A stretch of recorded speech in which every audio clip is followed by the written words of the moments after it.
नमस्कार। आर्या श्रीमती दुलारी सिंह कॉलेज के YouTube channel पर आप सभी का स्वागत है।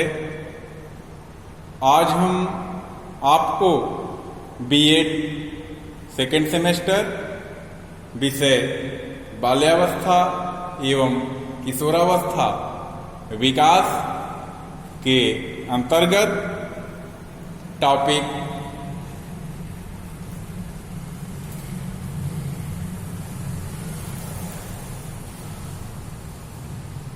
भाषा विकास की अवस्थाएं पर चर्चा करेंगे।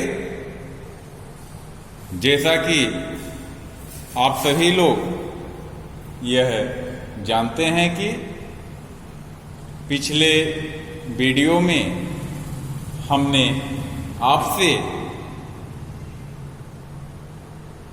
मानसिक विकास की प्रमुख विशेषताओं पे चर्चा किया था। आज उससे आगे का टॉपिक है भाषा विकास की प्रमुख अवस्थाएं। देखते हैं आज का टॉपिक भाषा विकास की अवस्थाएं।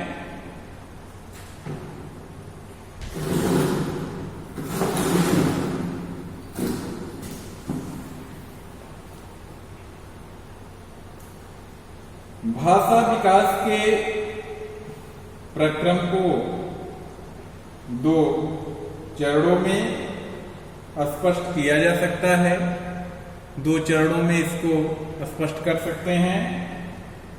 इन्हें प्रारंभिक एवं उच्च रूप से कहते हैं। प्रारंभिक भाषा और उससे उच्च रूप की भाषा कहा जाता है।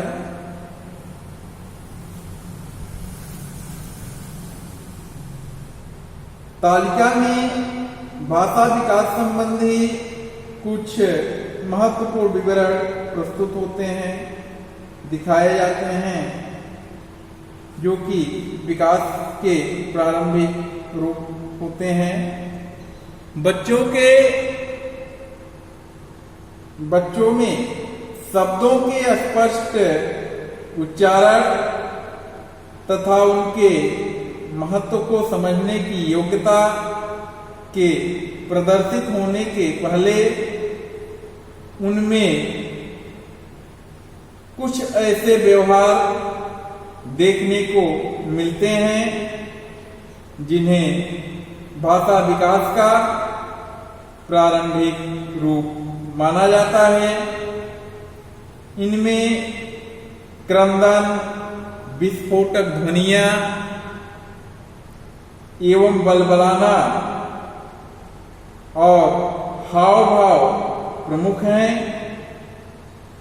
प्रारंभ में बच्चों में इन्हीं विशेषताओं का प्रदर्शन होता है एवं उनमें भाषा विकास की नींव पड़ती है। भाषा विकास के जो प्रारंभिक रूप हैं वह सबसे पहले आता है क्रंदन। क्रंदन करना, क्राइंग, चिल्लाना, क्रंदन। भाषा विकास के दृष्टिकोण से बच्चों में जन्म के समय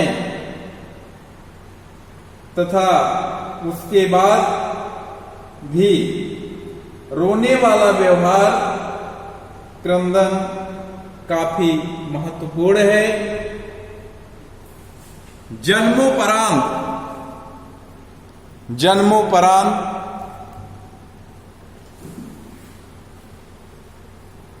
के प्रारंभिक महीनों में क्रंदन अधिक होता है।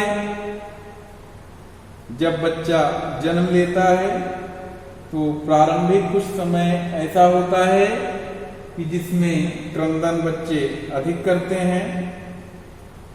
बच्चों में जन्मोपरांत तीसरे सप्ताह में प्रदर्शित होने वाला क्रंदन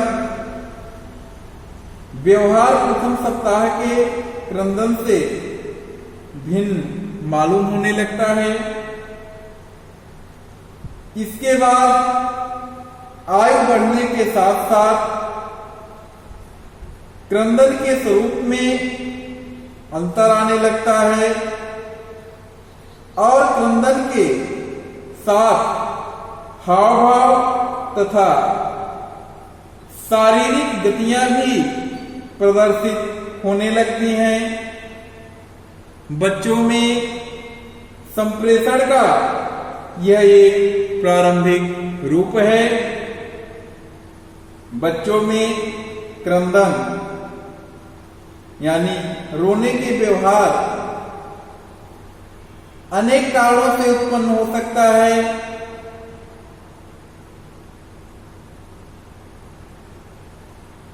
बच्चों का व्यवहार शारीरिक कष्ट, तीव्र उत्तेजना, असुविधाजनक शारीरिक स्थिति,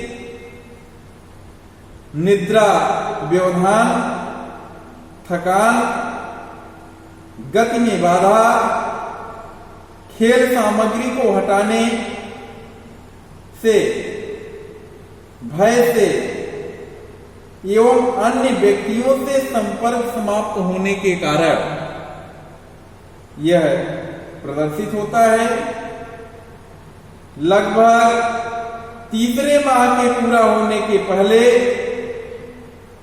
बच्चे अपनी तरफ ध्यान आकर्षित करने के लिए रोने लगते हैं।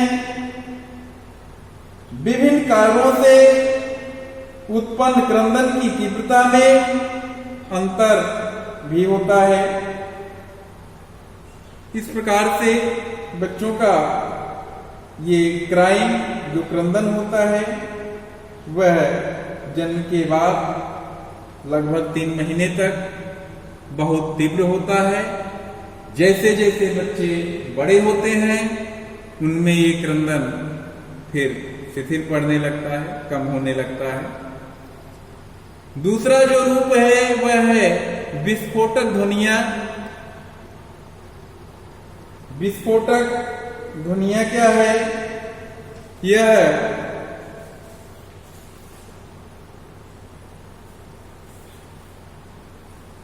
विस्फोटक ध्वनियां या बलबलाना बोलते हैं इसको, बबलिंग।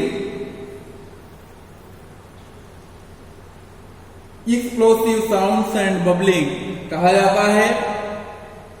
जन्मोपरांत, जन्म के बाद प्रथम महीने में ही क्रंदन के अतिरिक्त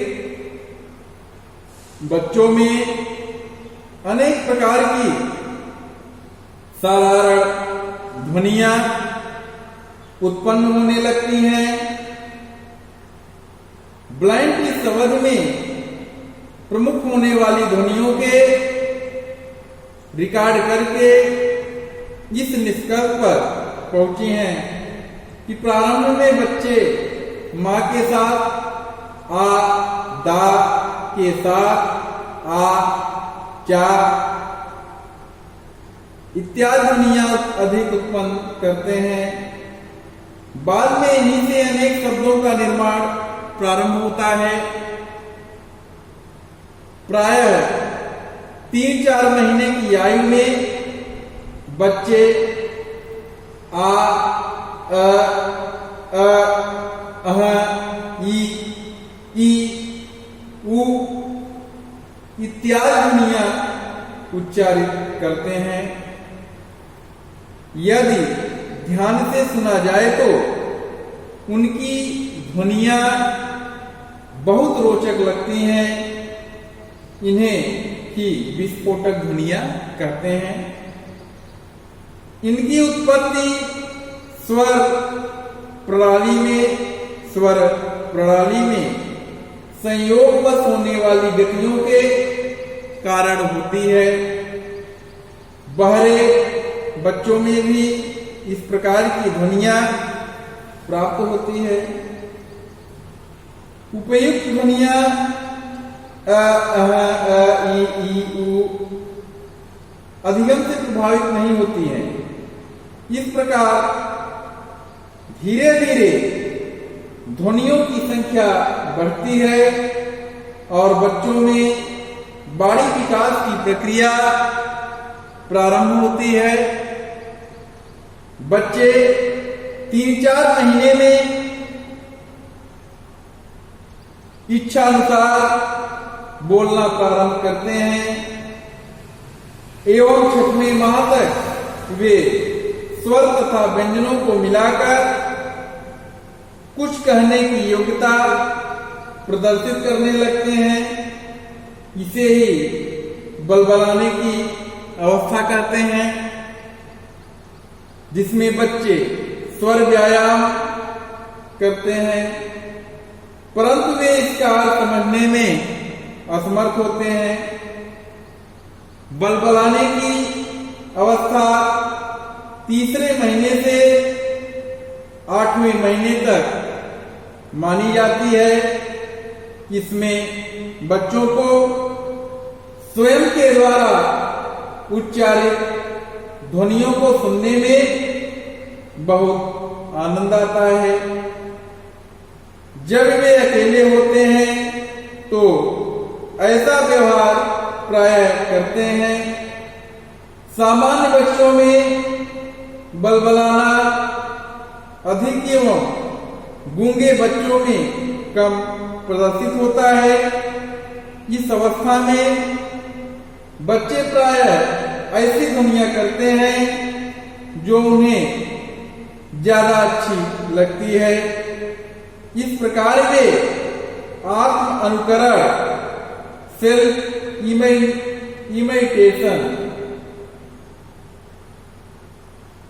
इमिटेशन करते हैं। कुछ बच्चों में यह अवस्था द्वितीय वर्ष के प्रारंभ से भी जारी रखती है। इस प्रकार से बलबलाना विस्फोटक ध्वनियां बच्चे प्रदर्शित करते हैं।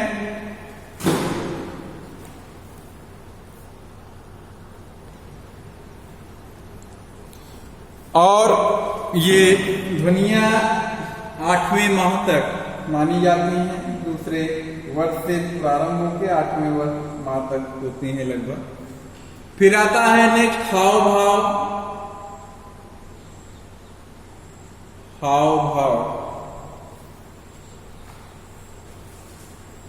भाषा विकास के प्रारंभिक रूपों में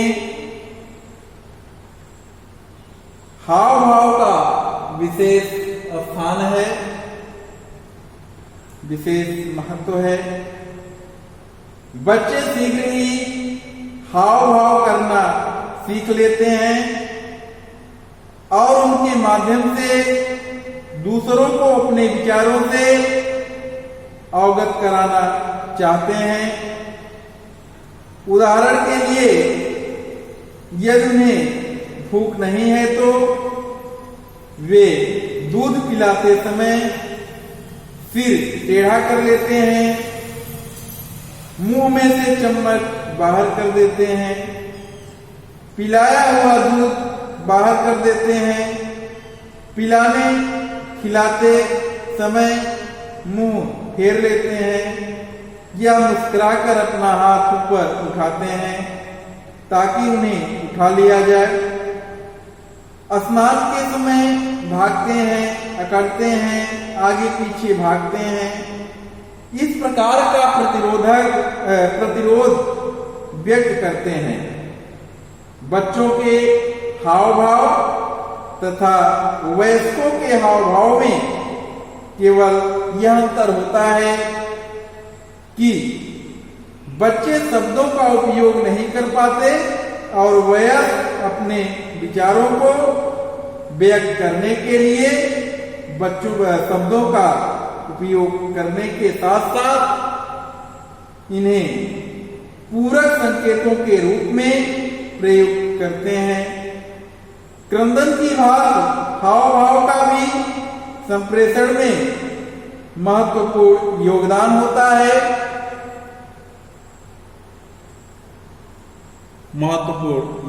होता है। नेक्स्ट है संवेगात्मक अभिव्यक्ति।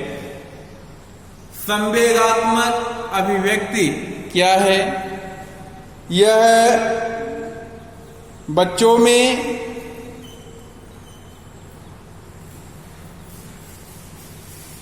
इमोशनल एक्सप्रेशन, बच्चों में संप्रेषण का पूर्णवाणी प्री स्पीच अवस्था में एक और भी रूप दिखाई पड़ता है। इसमें वे अपने संवेगों को अपने चेहरे एवं शारीरिक परिवर्तनों द्वारा व्यक्त करते हैं। सुखद संवेगों की दिशा में विशेष ध्वनि कूजिंग तथा हंसी प्रदर्शित होती है, जबकि दुखद संवेगों की दशा में क्रंदन एवं पिनपिनाहट आदि का प्रदर्शन होता है।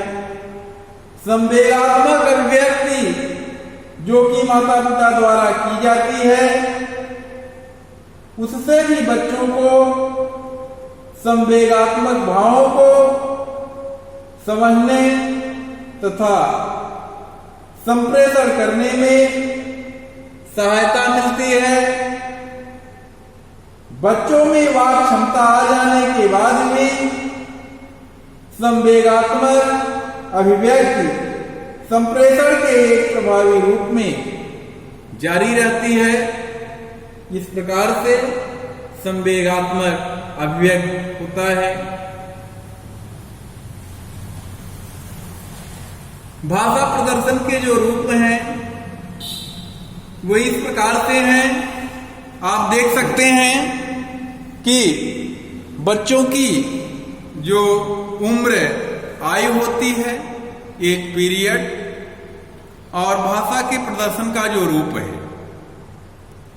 आप देखें बच्चा अगर 12 सप्ताह तक का है तो क्रंदन जो उसके अंदर होता है, कूजना एवं बलबलाना, 12 सप्ताह तक बच्चे इस प्रकार कूजते हैं और बलबलाते हैं। ये क्रियाएं होती हैं। जैसे ही वह 16 सप्ताह का होता है, ध्वनियों में अंतर कर लेना, मानव ध्वनि के प्रति अनुक्रिया, ध्वनियों में अंतर आ जाता है उसके, और मानव ध्वनियां अगर माँ बाप भाई परिवार के किसी सदस्य की वह भाषा ध्वनियां सुनता है तो उस पर अनुक्रिया व्यक्त करने लगता है। 20 सप्ताह का जब होता है, स्वर एवं व्यंजन ध्वनियां उत्पन्न करना मिश्र करता है। स्वर भी होगा, व्यंजन भी होगा, दोनों की ध्वनियां वह क्या करता है, मिला के बोलने लगता है। 6 माह का जब हो जाता है, एक शब्द तक बलबलाना, जैसे मां, मुंह, दादी, इस प्रकार की ध्वनियों को वह क्या करता है, बलबलाता है। 8 माह का जब होता है, मां, मुंह, दादी को 2 बार बोलना, मामा, दादा स्टार्ट कर देता है। 12 माह का जब होता है, 1 साल का जब हो जाता है, कुछ शब्दों को प्रतीक के रूप में समझ जाता है। प्रतीक के रूप में आप उस शब्दों को समझा सकते हैं। 18 माह का जब होता है, बलबलाना 250, 250 तक शब्द का बोल सकता है। 24 माह का जब होता है, 50 से अधिक शब्दों का अर्जन कर लेता है। संज्ञा, शब्द, 2 शब्दों के वाक्यांश बनाता है। 30 माह का जब होता है, शब्द भंडार में तीव्र गति से वृद्धि प्रतिदिन होने लगता है। उसके शब्द भंडार में प्रतिदिन से तीव्र गति से वृद्धि होने लगती है। 36वां 3 साल का जब हो जाता है तो शब्द भंडार 1000 शब्द तक का और 80% लोग समझ सकते हैं। इस प्रकार की अभिव्यक्ति बच्चों में हो जाती है। तो इस प्रकार से आपने देखा भाषा विकास की जो अवस्थाएं हैं बच्चों में किस प्रकार से चलती हैं। आज का टॉपिक अब यहीं पे समाप्त करते हैं और आप सभी लोग इस वीडियो के माध्यम से इस टॉपिक का नोट्स तैयार रखें, क्योंकि आने वाले परीक्षाओं में यह आपके लिए बहुत ही उपयोगी है। और अगले वीडियो में इससे आगे का टॉपिक लेके आपके पास उपस्थित होंगे। तब तक के लिए नमस्कार, धन्यवाद।